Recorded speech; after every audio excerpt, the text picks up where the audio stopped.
everyone, I am Pranav Subbu of Grade 4 Akara World School, Trichy.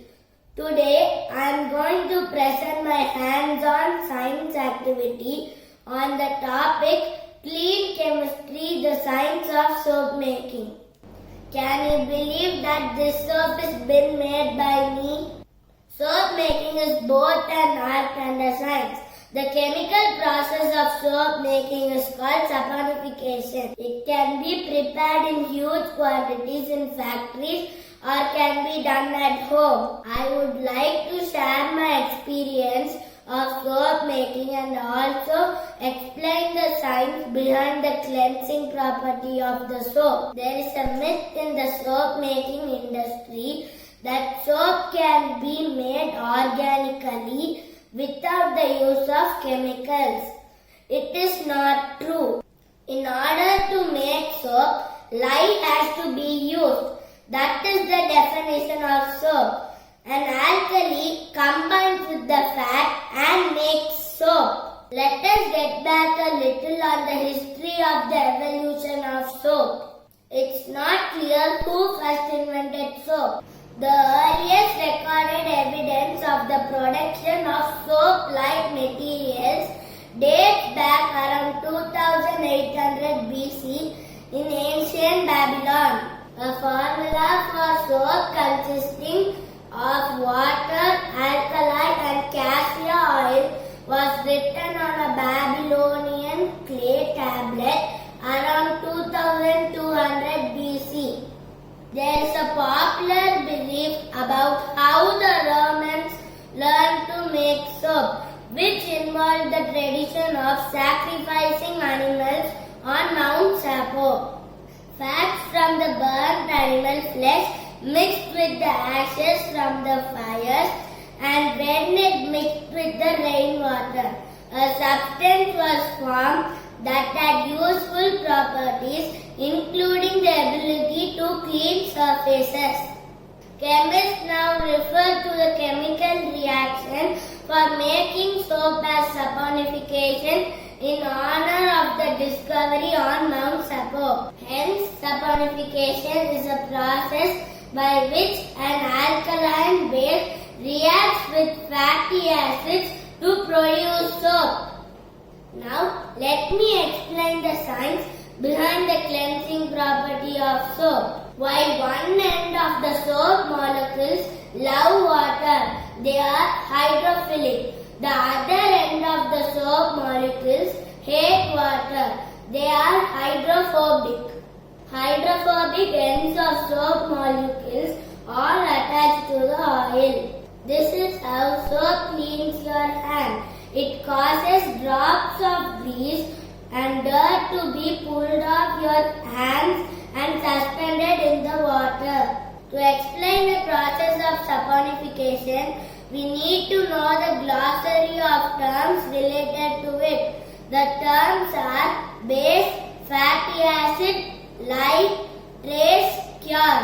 Now let me tell you what base is. Base is an alkaline used in soap making. It has a pH value greater than 7. pH is the measure of acidity or alkalinity of a solution. Anything below 7 indicates acidity and anything above 7 indicates alkalinity. In short, if a substance has a pH value of 1, it is most acidic in nature, and if it is 14, it is most alkaline in nature. Now the next term is fatty acids. Fatty acids are compounds of carbon, oxygen and hydrogen found in fats and oils. They can be classified as saturated and unsaturated. These fatty acids give soap their bubbly lathers, hardness, cleansing and conditioning properties. Now let's define lye. A lye solution is made by dissolving the base with water. Trace. Trace is that point in soap making where the mixed lye and oil combine to form a thick substance. The last term is cure. Cure is the resting period given to the soap in cold process. It's generally a period of 4 to 6 weeks. This curing process enhances the lather and makes the soap milder. There are two different processes involved in soap making: cold process, hot process. In the cold process, soap is made without heating externally. The soap is allowed to cure for a period of 4 to 6 weeks. Whereas in the hot process, additional heat is used externally to complete the process of saponification. Now I am going to demonstrate how to make a soap using cold process. Let me show you the steps involved in organic soap making.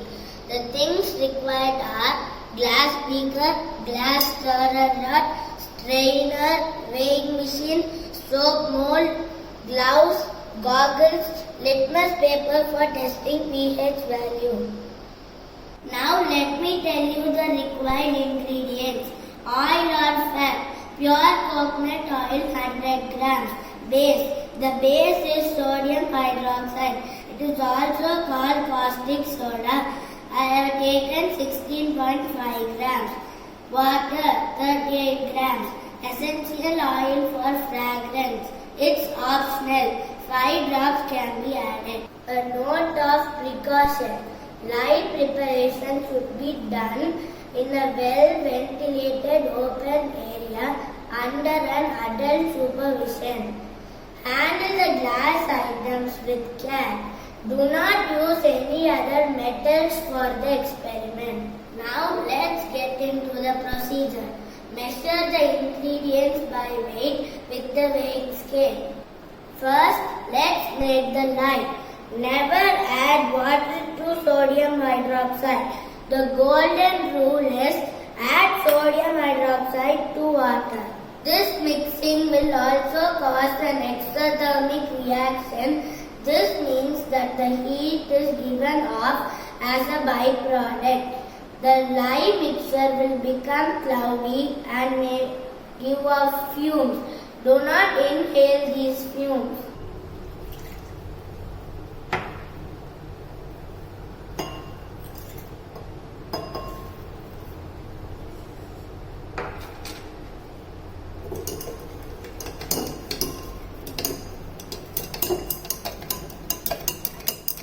Gently stir it and leave it for 15 to 20 minutes.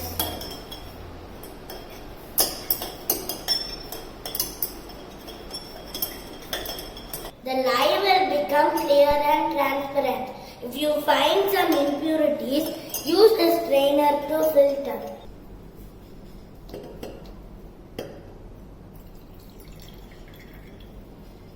Now gently trickle the lye into the coconut oil.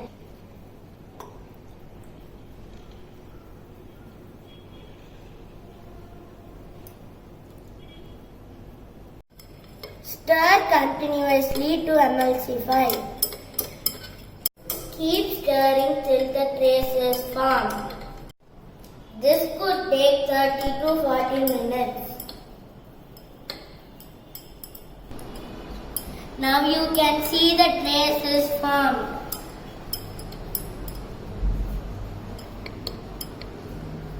It's completely optional to add the essential oil to the mixture. I am adding tea tree oil. Finally, pour the mixture into the soap mold and leave it to rest for 24 hours.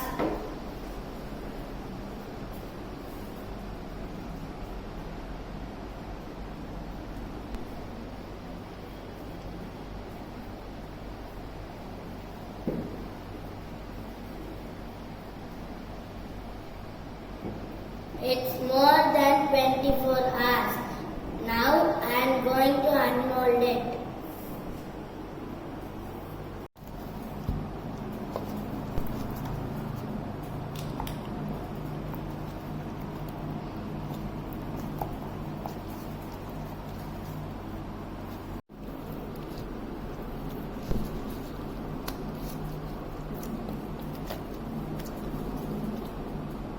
Now the soap is set. But it has to be cured for a period of 4 to 6 weeks before we use it. Finally, through this experiment, it's clear that soap making is a simple process and the effective use of chemicals results in cleaner and healthier world.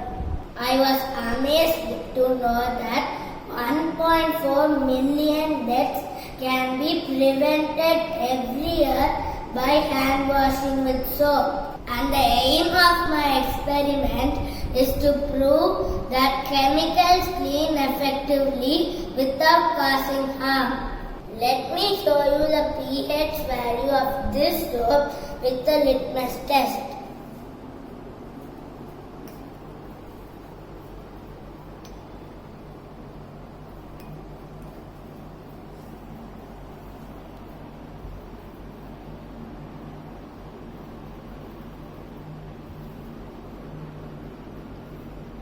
You can witness that the litmus paper shows a neutral number of 7. It indicates that the soap is safe for your skin. Remember, a soap cannot be made without a chemical reaction between lye solution and fatty oil. If it isn't made with lye, it isn't a soap. Thanks for watching. Bye.